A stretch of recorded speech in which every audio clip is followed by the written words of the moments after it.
Bonjour, vous écoutez un audio à la demande du site devenirzen.fr. L'article qui sera lu aujourd'hui traite de comment libérer son diaphragme et détendre son plexus solaire pour bien respirer. Cet article est en 3 parties. La première partie va traiter du diaphragme.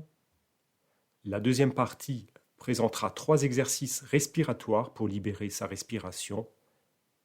Et la troisième partie donnera des exemples d'auto-ostéopathie et de massage pour libérer sa respiration. Première partie de libérer son diaphragme et détendre son plexus solaire pour bien respirer. Notre méconnaissance du grand muscle qui est le diaphragme. Cet article se veut complet et riche en informations. Difficile en 2 mots de parler du diaphragme, tant la respiration et ses répercussions sur l'organisme sont multiples. Pour beaucoup, nous savons ce qu'est le diaphragme et où il se situe, mais cela en reste là. Pourtant, bien respirer en libérant son diaphragme est clairement une clé majeure qui ouvre la porte vers le bien-être. Une conséquence directe d'un diaphragme bloqué ou crispé est qu'il engendre en général une mauvaise respiration, que l'on appelle respiration inversée. On parle aussi de respiration strictement thoracique ou respiration claviculaire. La respiration se fait alors essentiellement par le haut de la poitrine. On parle de respiration scapulaire. Une telle respiration est souvent un signe flagrant d'un état de stress. Elle est la source de nombreux problèmes et désagréments comme une respiration limitée, c'est-à-dire une respiration haute par la poitrine uniquement, un plexus douloureux et une sensation d'oppression, souvent accompagnée d'anxiété et d'angoisse, une impression de douleur à l'estomac, une boule au ventre, une sensation de boule dans la gorge, de nausée, des répercussions sur le dos avec des contractures musculaires et des douleurs au niveau des attaches du diaphragme, une émotivité exacerbée, des troubles de l'élocution avec le souffle coupé dont l'origine n'est que respiratoire, de la fatigue chronique, des difficultés d'endormissement, des réveils nocturnes avec sensation de malaise, de l'angoisse par exemple, ou des crampes. Quelles sont les raisons à l'origine d'un diaphragme bloqué et d'un nœud au plexus solaire? Notre vie a commencé par une inspiration et elle se terminera par une expiration. Entre-temps, nous aurons sans doute respiré environ 750 millions de fois. On considère le cœur comme le muscle du corps le plus important et on oublie bien souvent cet autre muscle tout aussi vital qui est le diaphragme. Notre respiration, réalisée grâce à l'action de notre diaphragme, par une contraction et décontraction, est essentielle pour assurer l'approvisionnement en oxygène, en O2, et le rejet du dioxyde de carbone, CO2, de notre organisme. Mais notre respiration fait bien plus que cela. Elle participe au bon fonctionnement du système digestif complet, facilite l'élimination des déchets et toxines. Elle agit comme une véritable pompe circulatoire et active de nombreuses fonctions organiques par massage. Une bonne respiration aide aussi à l'équilibre de notre colonne vertébrale et de notre posture en général. Notre diaphragme est un muscle fin et aplati qui sépare la cage thoracique de l'abdomen. Il laisse toutefois un passage à l'œsophage, à la trachée, aux nerfs, aux artères et veines dont l'aorte, ainsi qu'aux vaisseaux lymphatiques. On peut donc dire de suite qu'une crispation ou tension du diaphragme peut avoir une incidence directe sur ce transit et le bon fonctionnement de ceux qui empruntent cette voie. C'est le cas, par exemple, avec le système nerveux sympathique qui active l'organisme en cas de stress, avec une élévation de la fréquence cardiaque, du rythme respiratoire, la dilatation des pupilles, ou avec le système nerveux parasympathique qui, lui, au contraire, calme l'organisme avec la baisse de la fréquence cardiaque, du rythme respiratoire, la rétractation des pupilles, et le ramène à l'équilibre, donc l'homéostasie. La respiration est d'ailleurs capable d'agir sur ce dernier et engendrer calme et retour à l'équilibre. Par contre, si la tension est telle et que le système nerveux est coincé, il peut alors être à l'origine de désagréments comme une augmentation du rythme cardiaque ou une dilatation des pupilles, l'éblouissement, sans raison concrète pour nous. En cas de stress et donc de tension du diaphragme avec compression du système nerveux, l'organisme peut donc avoir du mal à maintenir son équilibre. Lorsqu'on éprouve un nœud ou une pression au plexus solaire, juste en dessous du sternum, c'est en fait une contraction, une tension maintenue du diaphragme qui en est la cause. En effet, le diaphragme, qui est le muscle principal de la respiration, a tendance à se contracter sous l'effet du stress. Cette contraction, réflexe, peut aussi être brusque et involontaire et on parle alors de spasme. Le hoquet et la fin des pleurs sont également des spasmes du diaphragme. Ces contractions maintenues ou sous forme de spasmes peuvent avoir plusieurs origines. Un stress chronique ou du surmenage, un choc émotionnel, les émotions ont un impact direct sur notre respiration, un choc physique tel un coup sur le plexus, une chute sur le dos, un dos bloqué, une mauvaise posture générale, une mauvaise position de travail ou tenue trop longtemps, assis au bureau ou debout toute la journée par exemple, la descente des organes dans l'abdomen que l'on appelle la ptose, le froid, une activité physique réalisée en apnée volontaire, comme un squat, le lancer de poids, ou une insuffisance de tonicité du muscle transverse, le muscle profond de l'abdomen. Une fois le diaphragme contracté, il s'obstine, souvent, après à le rester. Ce muscle fin reste crispé et tend à faire durer des émotions désagréables. On rentre dans un cercle vicieux, car avoir une tension au niveau du plexus est stressant, et le stress renforce la tension. Si l'on n'y prend pas garde, ou si l'on ne comprend pas la raison de son mal, cela pourrait alors empirer, avec crise de panique, insomnie, voire dépression. La respiration est le reflet de nos émotions. Certains considèrent le diaphragme comme étant le siège des émotions. On lui donne d'ailleurs aussi le nom de grand muscle de l'émotion.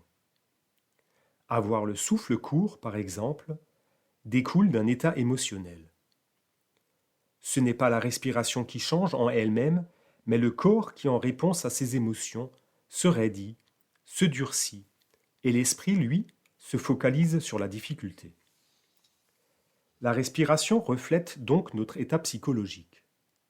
Inconsciemment, nous bloquons souvent notre respiration, et donc notre diaphragme, lorsque nous sommes concentrés ou face à une situation riche en émotions.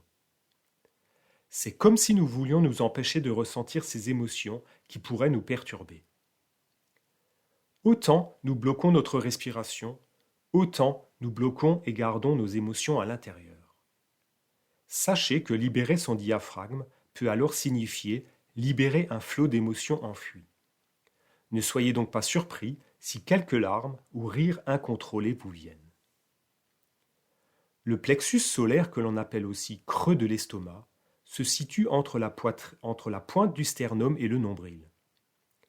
Dans certaines traditions, on associe le plexus solaire à un centre énergétique qui est lié à la confiance en soi, la motivation, mais aussi au pouvoir et à la colère. Réussir à libérer et détendre à nouveau son diaphragme et son plexus pour bien respirer, c'est retrouver une aisance respiratoire fluide et régulière et une sensation de bien-être profond. Le plexus solaire est aussi un centre nerveux car de nombreux nerfs rayonnent, d'où son nom solaire, et innervent notamment les organes de l'abdomen avec le système nerveux sympathique.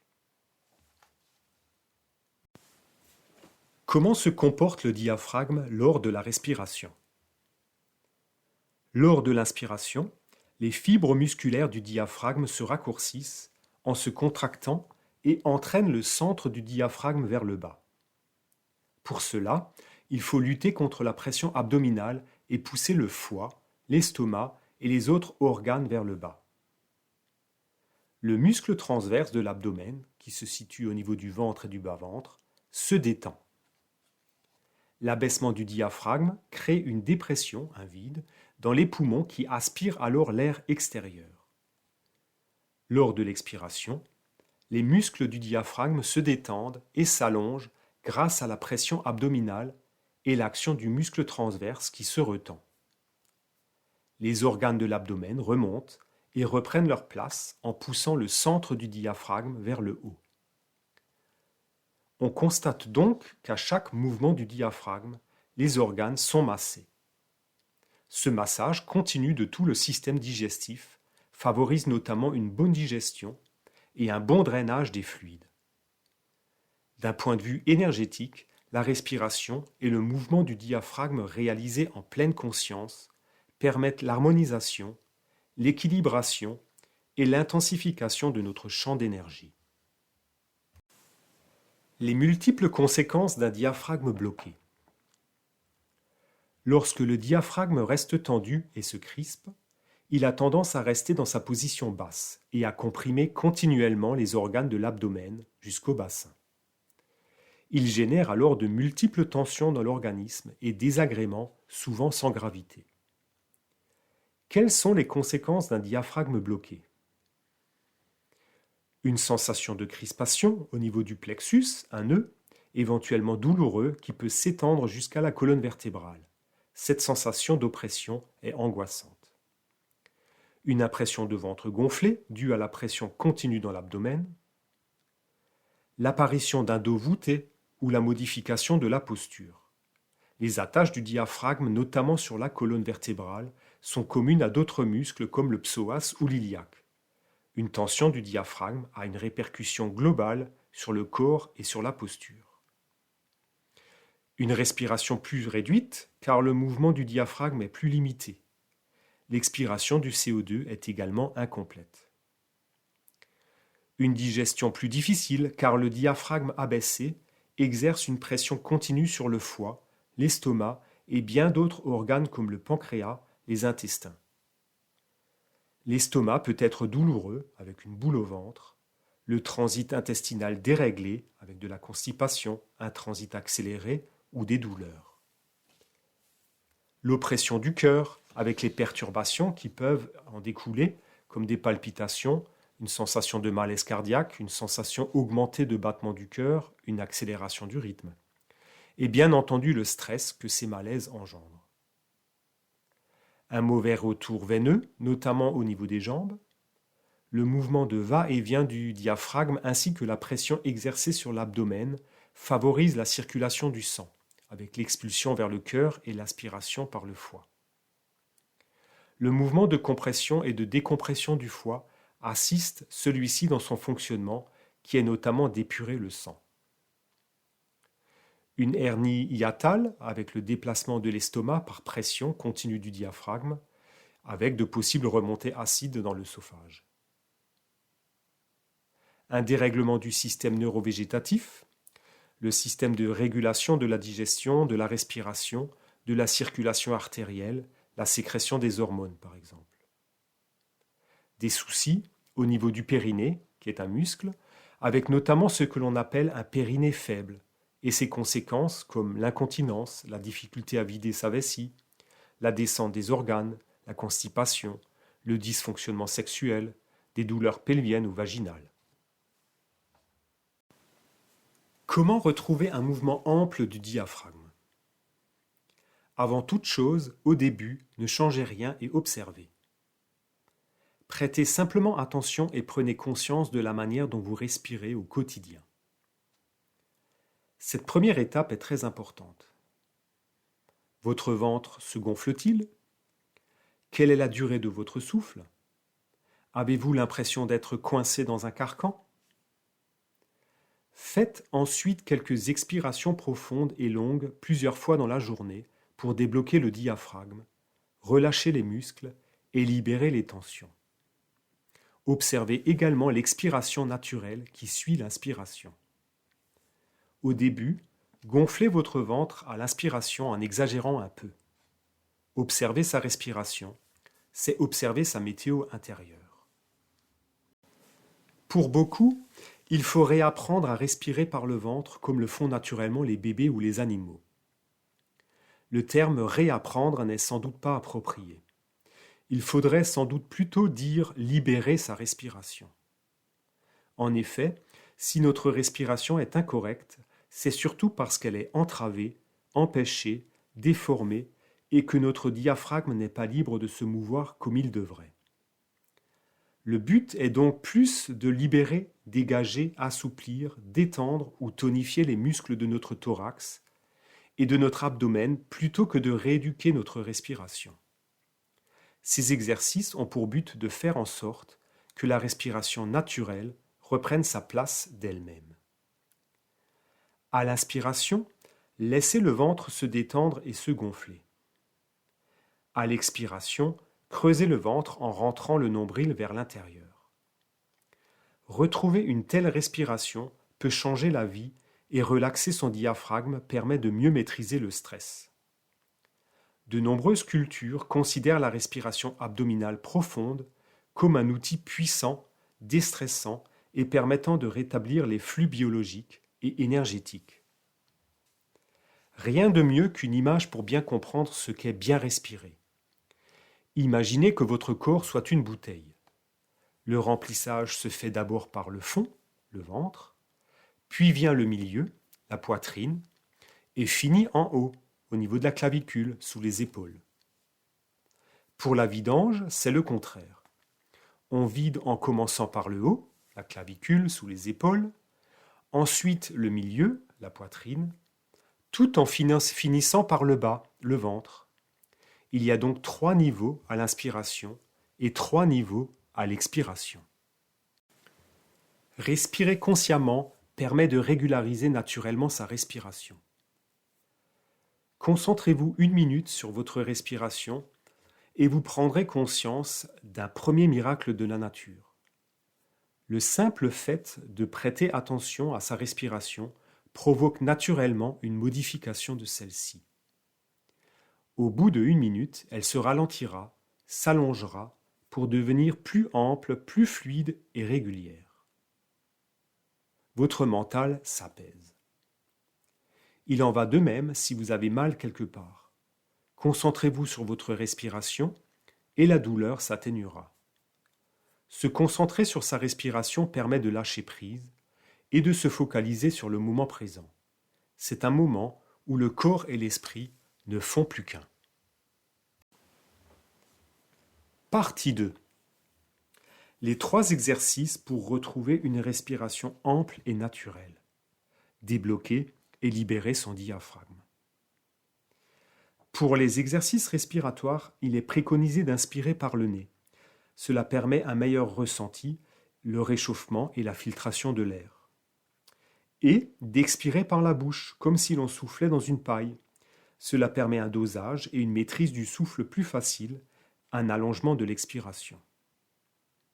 La meilleure position est celle dans laquelle vous êtes à l'aise. Commencez toujours votre exercice par une expiration longue. Cela permet l'expulsion de l'air vicié, un appel au calme, et en général, l'inspiration qui suit est plus naturelle. Ne forcez pas et laissez du temps à votre corps pour réapprendre à son rythme. L'homme ne domine la nature qu'en lui obéissant. Rappelez-vous, la respiration est un outil formidable qui permet de gérer ses émotions. Une astuce simple est de considérer qu'une expiration longue favorise la détente et le calme, alors qu'une inspiration longue apporte oxygénation et tonification. Les exercices de respiration qui suivent aident à contrôler les crises d'angoisse ou de panique. De plus, l'effet relaxant et apaisant sur le système nerveux facilitera l'endormissement pour les insomniaques. Exercice 1. La respiration abdominale. Allongez-vous sur un lit et mettez-vous à l'aise avec éventuellement un coussin sous les genoux pour décontracter les abdominaux et les lombaires. Faites pareil pour vos cervicales. Mettez une main sur le ventre, juste au-dessus du pubis, et l'autre main un peu plus haut sous la poitrine. Cela vous permettra de mieux prendre conscience de votre respiration abdominale. Le but est de vous focaliser sur votre ventre et de respirer essentiellement par le ventre.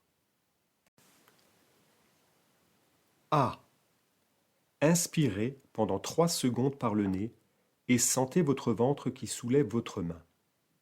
Votre pubis bouge également et se gonfle légèrement. Votre ventre et vos abdominaux doivent être détendus pour pouvoir se gonfler. B. Bloquez 2 secondes à la fin de l'inspiration. C. Expirez profondément pendant 6 secondes par la bouche en rentrant votre ventre. Rentrez votre nombril vers l'intérieur et videz complètement vos poumons sans tension. Sentez votre corps se relâcher. Et D. À la fin de l'expiration, maintenez le ventre rentré et les poumons vides pendant 2 secondes. Inspirez à nouveau. Remarque importante. Si votre ventre ne bouge pas ou peu, c'est que votre respiration est bloquée. Soyez patient et persévérez tout en douceur. Expirez tranquillement et longuement. Ne forcez pas, vous ne feriez que vous essouffler. Les bienfaits de cet exercice sont une libération des tensions du diaphragme, une réduction de l'angoisse et de l'anxiété, une amélioration de la digestion par un massage des organes digestifs, ainsi que leur activation, et une meilleure circulation veineuse et lymphatique. Mais surtout, cet exercice relaxe le corps. L'apnée respiratoire modifie la proportion de gaz dans le sang avec plus de CO2, dioxyde de carbone, ce qui conduit naturellement à une relaxation générale des muscles. Cela permet alors de soulager les contractures et douleurs de la colonne vertébrale, comme les lombaires, les dorsales, les cervicales. Pour aller plus loin, ceux qui le souhaitent peuvent également visualiser la couleur jaune ou toute image qui suggère cette couleur. Une fleur, le soleil. À l'inspiration, visualisez la couleur jaune ou dorée qui entre par vos narines en direction de vos poumons. À l'expiration, la couleur jaune inonde votre plexus solaire. Selon la tradition, les chakras, le jaune est la couleur qui équilibre et dynamise votre centre énergétique du plexus solaire appelé Manipura, qui est le centre des émotions. Vous pouvez également y appliquer quelques gouttes d'huile essentielle, de la lavande, de la camomille romaine, de l'immortelle, ou y poser une pierre de citrine jaune. N'hésitez pas à frotter vos mains entre elles et à les poser sur le plexus pour y apporter un peu de chaleur réconfortante. Le centre énergétique du plexus solaire, Manipura, est lié à l'élément feu. Exercice 2. Rééquilibrage et tonification du muscle transverse. Lorsque le diaphragme reste bloqué, il est fort probable que vous souffriez également d'une insuffisance du muscle transverse, qui est un muscle profond de l'abdomen, la ceinture naturelle. Le muscle transverse travaille de concert avec le diaphragme. C'est d'ailleurs un muscle que l'on a tendance à peu solliciter, même dans les salles de sport. À l'expiration, ce muscle participe activement à repousser les viscères vers le haut et aide ainsi le diaphragme à remonter. Allongez-vous confortablement sur le dos et repliez vos jambes. Rentrez plusieurs fois votre ventre au-dessus du pubis, et non au niveau de l'estomac. Répétez jusqu'à maîtriser cet exercice. Ensuite, refaites l'exercice en prenant soin de gonfler le ventre à l'inspiration sans creuser le dos ni la nuque. Expirez en abaissant les côtes dans un premier temps, puis terminez en rentrant le ventre au-dessus du pubis. Une fois cet exercice réalisé facilement, refaites-le à 4 pattes tout en prenant soin de garder le dos absolument bien droit, à plat. Vous pouvez également ajouter une contraction du périnée en fin d'expiration. Exercice 3. Respiration globale et ancrage du processus de fonctionnement correct du diaphragme. Cet exercice ressemble à l'exercice 1, mais sans les pauses en apnée. On l'appelle également respiration globale.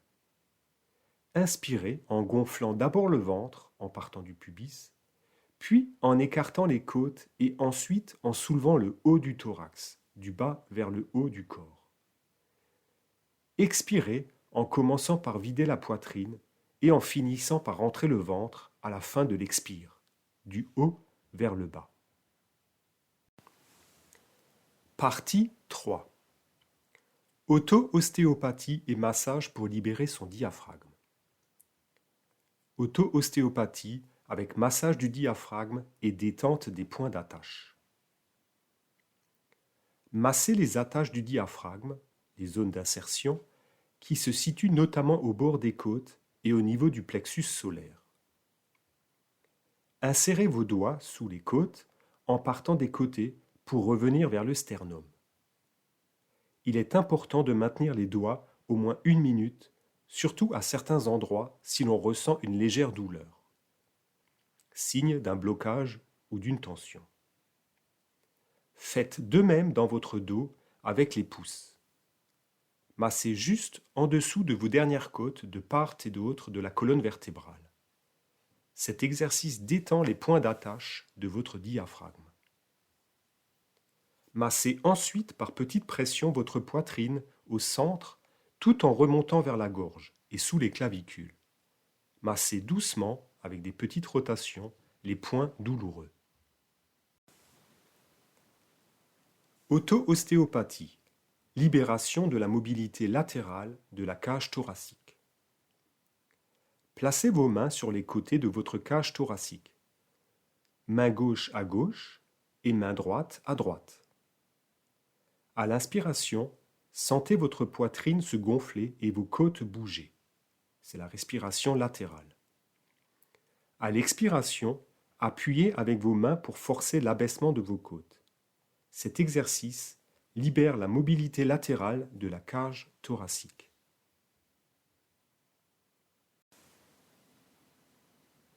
Massage pour libérer la mobilité de la cage thoracique.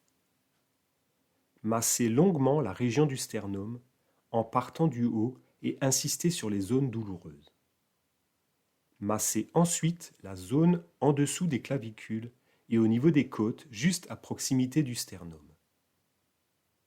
Pour terminer, placez vos doigts sur le sternum. À l'inspiration, appuyez sur la zone pour lutter contre son soulèvement. À l'expire, appuyez pour enfoncer davantage le sternum. Cet exercice libère la cage thoracique des tensions et permet de gagner en amplitude respiratoire. Massage pour détendre l'abdomen. Massez votre abdomen en faisant des petites rotations et en insistant sur les zones douloureuses. Progressez en spirale en partant du nombril afin de masser tout le ventre. Nous voilà à la fin de cet article, libérer son diaphragme et détendre son plexus solaire pour bien respirer. J'espère que la lecture de cet article ainsi que les différents exercices ou massages proposés vous permettront de ressentir un réel bien-être. N'hésitez pas à faire un tour sur le site internet devenirzen.fr et vous y trouverez également sur cet article des images, des croquis, des schémas qui vous permettront de mieux appréhender ces différents exercices et de mieux comprendre le diaphragme. Merci à vous, portez-vous bien et bonne visite sur le site devenirzen.fr.